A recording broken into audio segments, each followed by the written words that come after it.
Game over. Kenapa undang-undang kesehatan ini banyak banget penolakannya, terutama dari Ikatan Dokter Indonesia? Yang bisa jadi dokter spesialis di Indonesia itu cuman pacarnya, temennya, ponakannya, kakaknya, adiknya, ataupun selingkuhannya dari para mafia kesehatan. Di luar itu, walaupun punya skill yang jago, tapi nggak ada koneksi dan duit, jangan harap bisa jadi dokter spesialis di Indonesia. Walaupun ada yang berhasil jadi dokter spesialis tanpa koneksi, itu jumlahnya sedikit banget. Dan rata-rata bukan dokter spesialis yang penting-penting amat. Dan gak terlalu dibutuhin sama masyarakat luas. Waktu Indonesia kena pandemi COVID-19 yang kemarin itu baru kelihatan. Ternyata jumlah dokter spesialis di Indonesia itu seupil doang. Kenapa? Karena dimonopoli oleh mafia kesehatan tadi.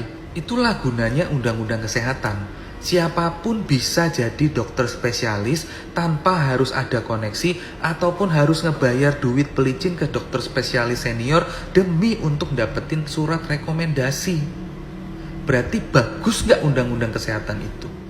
2. Kalau mau jualan barang di Indonesia, terutama makanan, itu wajib ada sertifikat halal.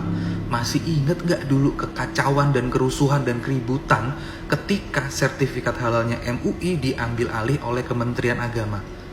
Nah, untuk kedokteran juga sama persis. Untuk dokter bisa buka praktek sendiri itu dia harus punya 3 surat izin. Yang pertama itu adalah surat tanda registrasi, yang kedua surat izin praktek, yang ketiga satuan kredit profesi. Dulu semuanya ini dikuasai dan dimonopoli oleh ID dan sekarang diambil alih oleh Kementerian Kesehatan.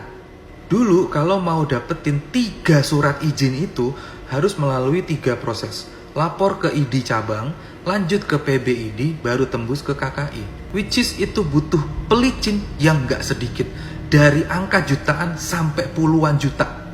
Nah, dengan adanya undang-undang kesehatan ini, itu semua sudah gak ada lagi. Sudah gak butuh duit pelicin lagi.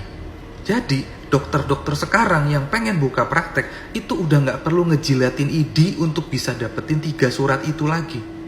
Gimana? Bagus kan? Apa ya lo?